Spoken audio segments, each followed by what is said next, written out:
الحاجة الخامسة الضغط العصبي والإجهاد. يمكن تجيك غريبة، كيفاش الضغط العصبي اللي هو ستريس.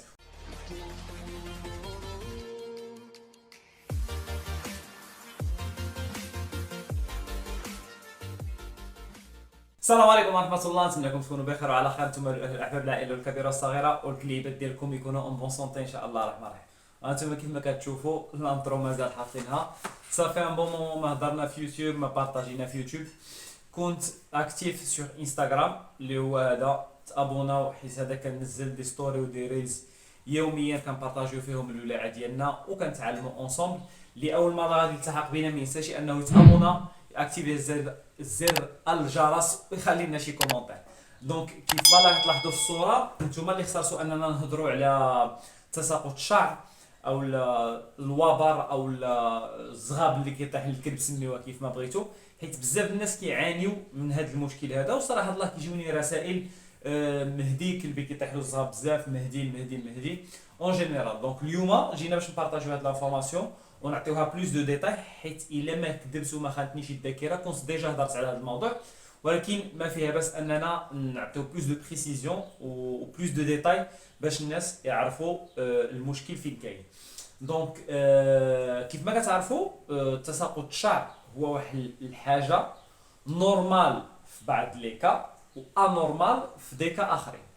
في هذا الفيديو هذا ان شاء الله الرحمن الرحيم غنعرفوا لي كا اللي كيكون فيهم نورمال، داكوغ، ولي كا اللي كيكون فيهم ماشي نورمال، ونحاولوا نعطيو حلول اونصومبل ان شاء الله الرحمن الرحيم باش تخطاو هذه المرحله هذه. دونك الحاجه الاوليه واللي هو سي ان كا نورمال بزاف هو الفصول. اي كلب كيف ما كان النوع ديالو، كيف ما كانوا لاغاس ديالو، كيف ما كان اللون ديالو، ضروري ما يمر في العام، يعني في 12 شهر، بجوج مراحل كيبدل فيهم الوبر او الشعر او الزغاب ديالو كيف ما كنقولوا حنا بالعاميه ديالنا. دونك كاين في الربيع وفي الخريف. دونك في الربيع كيحيد داك البوال اللي مات، بس كيسولاجي راسو، كيرخف على راسو لان داخل الحراره او داخل فصل الصيف. وفي الخريف كيحاول يحيد هذاك اللي كان خفيف في الصيف، وكيحاول انه يطلع اخر جديد اللي كيكون بلو سوليد باش انه يدوز بهم فصل الشتاء او ليفير اون جينيرال. دونك هذا الحاله الاولى. ف سورتو في هذه الفتره هذه اي كلب في العالم، انا عندي غير روتوايلر يعني الزغبه ديالو مقصيصره، او البولدوغ فرونسي حتى هو الزغبه ديالو قصيصره ومع العلم كنجبر الشعر بزاف. الحل ديالكم هنا هو ان تمشطوا الكلب، حاول تمشط لو ماكسيموم بوسيبل، شحال ما مشطتيلو شحال ما غادي تعاونو. لو كا الثاني هو لي غاس او السلاله ديال الكلب. وهنا كيف ما كنعرفوا كاينين دي كلاب اللي عندهم الوبر كثير او الزغب كثير، وكاين كلاب اللي عندهم الزهبه رقيقه وقصيره وما كتشكلش مشكل كبير. وهنا غادي نعطيو مثال بدو غاس الاوليه اللي هو تشاو تشاو، وناخذ مثلا ان بوكسر. دونك اللي خصكم تعرفوا بان طبيعه الحال في الساعه اللي غيكون تبدا الشعر مول تشاو تشاو راه غيكون كيعاني، حاجه عاديه لان الكلب كله زغب، كله شعر، كله وبر. باغ كونطخ البوكسير عنده او الروتويلر عنده الزهبه ديالو قصيره، يعني هنا غيلاحظ الفرق. يعني مثلا الكلب الا كنتي مربي هاد لاغاس ودوزتي ربيتي لاغاس اخرى سوا من ان بي ولا من بين ا، فغتلاحظ الفرق. فالناس اللي عندهم دي غاس اللي مزغبين بزاف، جونغ الهاسكي تا هو كيطلق الزغب بزاف، كيف ما قلنا تشاو تشاو، بون دي كانيش اللي كيكونوا شويه مشعرين، هادو غادي يعانيو في هذه المرحله هذه. باغ كونطخ الناس اللي عندهم كلاب سورتو لي مولوس، بيتبول، كاني كورسو، دوغو ارجنتينو، بوكسر بلوز او موان، روتوايلر، هادو الناس ما غتلاحظش المشاكل بزاف. يعني مثلا كلب كلبك في شي جرده ولا شي حاجه ما غيشكل لك شي مشكل. الحاله الثالثه هما لي بوس او لا لي تيك او لا القميله اللي كنقولوا لها هنايا، ولا البارغوث. حتى هادو كيجعلوا ان الكلب يفقد الزغاب ديالو والشعر ديالو بزاف. وهذا راجع لنسبه الحك اللي كيبقى يحك، حيت الكلب اللي كيكون في لي بوس او القميله ولا القرده ولا اللي بغيتو تسميوهم كيبقى يحك بزاف، وهذاك الحك كيزيد انه يقدر ياثر على التساقط ديال الشعر.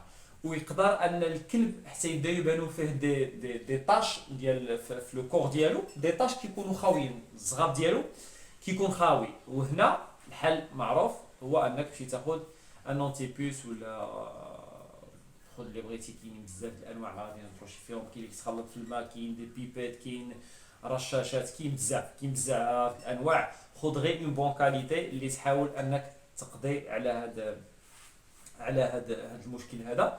ومالوغوزمون في فصل الربيع كيجيو بجوج، كيجيو لي بوس وليتي كيكونوا كيتكاثروا في الطبيعه دابا بزاف، مع فصل ان اللي كلب كيبدل فيه، دونك كيفي الى اتاكاو عليه بجوج راه كارثه. الحاجه الرابعه اللي هما الفطريات او لي شامبينيون، حتى هما كيساهموا في تساقط الشعر ديال الكلب. هنا ما غادي نهضرش معاك، هنا نقول لك نيشان فيترينير، حيت كيكونوا عباره اما دي شامبينيون، بارفو كيكون حتى الحساسيه كتساعد على هادشي هذا. فانا ما نقدرش نعطيك دواء من السما، كنعرف ادويه، كاينين ادويه اللي كيعالجوا هادشي، ولكن ما نقدرش نعطيك دواء من السما، حيت خص الفيترينير يعرف واش حساسيه، واش شامبينيون، الا كان شامبينيون شنو النوع ديالو ايتترا. الحاجه الخامسه الضغط العصبي والاجهاد. يمكن تجيك غريبه، كيفاش الضغط العصبي اللي هو ستريس؟ واش الكلب كيتستريسا؟ ياها مولاي ياها لا، الكلب كيتستريسا.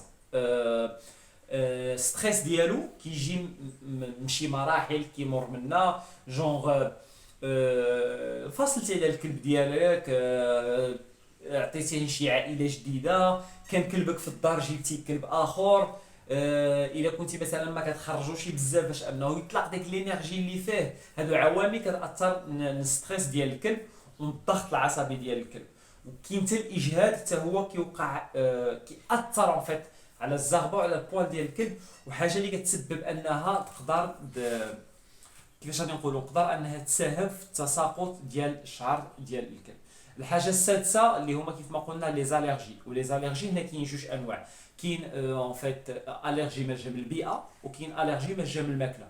كاين دي شيان الرجيك من مثلا من البيض. كاين انا ساشا عندي الرجيك من البيض، ما الا كلات البيض خضراء كتنوض تقيه والروينه الكحله. كاين الكلاب اللي الرجيك من الالبان اون جينيرال. حنا كنعرفوا بان الحليب خصو الكلاب كيكون لاكتوز، ولكن كاين بعض الكلاب اللي كيكونوا يعني الرجيك حتى الحليب بلا لاكتوز، كيعطيه كيقيه، كيعمل له اون فيت مشاكل في الجلده ديالو. وكاين كيف ما قلنا الرجي بيئيه، يعني ان كاين الكلب يقدر يكون كلب الرجيك من الربيع. انا كان عندي كلب كان هاسكي الرجيك من التراب، الا دخل شي موطع فيها التراب كينوضوا فيه دي طاش، كيتحيدوا له الزغاب من الرجلين ديالو كينوضوا فيه دي طاش، كان الرجيك من التراب. دونك خصني نخرجوا، اما يجري غير اللي كنقولوا حنا في كاراتيرا اولا في غودرون، اولا كان خصو يمشي للبحر. الغابه كانت ممنوعه عليه. وهاد المسائل هذه كيف ما قلنا حتى هي كتساعد على ان الكلب يفقد بواحد نسبه غير عاديه الوبر او الزغب ديالو. وصلنا للحاجه السابعه اللي هما الهرمونات عند الكلاب. حتى الكلاب كيجوزوا بمرحله ديال الهرمونات، مثل الحمل، مثل الولاده، مثل البلوغ. وهاد المرحله هذه الكلب كيكون لي زورمون ديالو ماشي نورمال في الجسم ديالو. وهنا طبيعه الحال كنعرفوا ان الهرمونات كيأثروا بشكل مباشر على اي حاجه في الكلب، اللي منها الزغبه او الشعر ديالو. فبطبيعه الحال الكلب مثلا في مرحله البلوغ غادي تلاحظوا كيخرج منه الزغب خيال. انا اوريا بنت ساشا، بون كاين اللي كيعرفها كاين اللي ما كيعرفهاش، هي حاليا في مرحله البلوغ، راه انكرويابل داكشي الشعر، واخا كان مشطله، واخا الروينه الكحله، مع فصل الربيع راه ما تخيلوش داكشي الشعر. من بعد ان شاء الله الرحمن الرحيم نعمل لكم ستوري نوريكم الشعر اللي كيطيح منا من الام ديالو، ولكن هي كثار بزاف. دونك هذه واحده حتى هي من العوامل اللي كتاثر على البوال ديال الكلب ديالك. الحاجه الثامنه والتاسعه غادي يكون عندهم صله ببعضهم، اللي هو سوء التغذيه والديدان او لا الحناش. غتقولوا لي كيفاش؟ الا كان الكلب ديالك ما عندوش نظام غذائي متكامل، فحتى هو كون مأكد غادي ياثر بشكل مباشر على البوال ديال الكليب ديالك او الكليبه ديالك. كيف في الزغبه ديالو غتكون في خطر. كيف ما كنعرفوا بان الكلب خصو يكون عنده نظام غذائي متوازن باش انه يقدر يساتيسفي كاع الاحتياجات ديالو، لا من ناحيه الفيتامينات، لا من ناحيه البروتينات، لا من ناحيه الاملاح المعدنيه والى اخره. فهنا هاد المساله فات كنحث عليها بزاف، وكنقول لكم سواء كنتي كتعطي نظام البارف او لا الكروكيت للكلب ديالك، فضروري خصو يكون نظام متكامل ومتوازن. واللي قلنا الحاجه اخرى اللي هي الديدان، فالا كنتي كتعطي واحد النظام متوازن ومتكامل للكلب ديالك ولكن فيه الديدان او ما يسمى بالحناش، فبطبيعه الحال هذوك الحناش ما كيخليوش الجسم يستافد من كاع العناصر الغذائيه واللي كيدخلها الكلب للجسم. فانتينا واخا كتعطيه مسائل اللي نفترض 90% مزيانه، هو الا خداو لك هما واحد 20 ولا 25%، دونك غتبقى لك واحد 65% حتى 70% اللي ممكن انها في بعض الحالات ما تكونش كافيه للكلب ديالك. فضروري انك تعالج الديدان بلي فيرميفوج وتعطي نظام متوازن ومتكامل للكليب ديالك. والحاله الاخريه هي غادي نهضروا على حالات طبيه، وهنا خص ضروري الفيترينر، يعني الحالات اللي كنا كاملين من قبل ابار لي شامبينيون والحساسيه. حساسيه تقدر يديتيكتيها مولاها، باغ كونطخ لي شامبينيون خصنا طبل كيف ما كنقولوا. الحاله الاخريه هي حالات طبيه اللي خص ضروري يتدخل فيها الفيترينر. وهاد الحالات الطبيه منهم عدد كثير، غنذكروا منهم مثلا بحال القصور في الغده الدرقيه. مشكل الغده الدرقيه كيجي حتى الكلاب، وهنا خص الفيترينر يتدخل. كاين واحد المرض اللي ما كنعرفوهاش بزاف، سميتو لا مالادي دو كوتشينغ.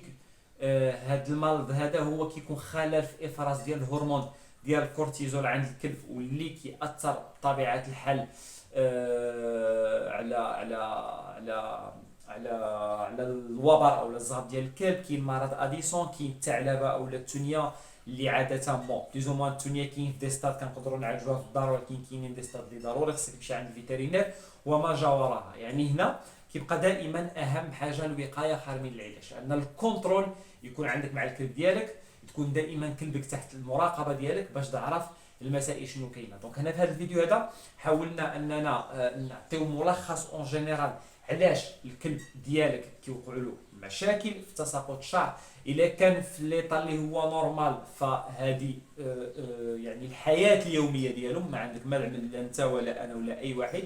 ولكن اذا كانوا حالات مرضيه فيمكننا نعالجهم في الدار او لا في الحالات القصوى خص ضروري ان فيترينير يتدخل. دونك نتمنى من الله سبحانه وتعالى انني ما نكونش طولت عليكم، نكونوا استفدنا كاملين. تحياتي، الى اللقاء.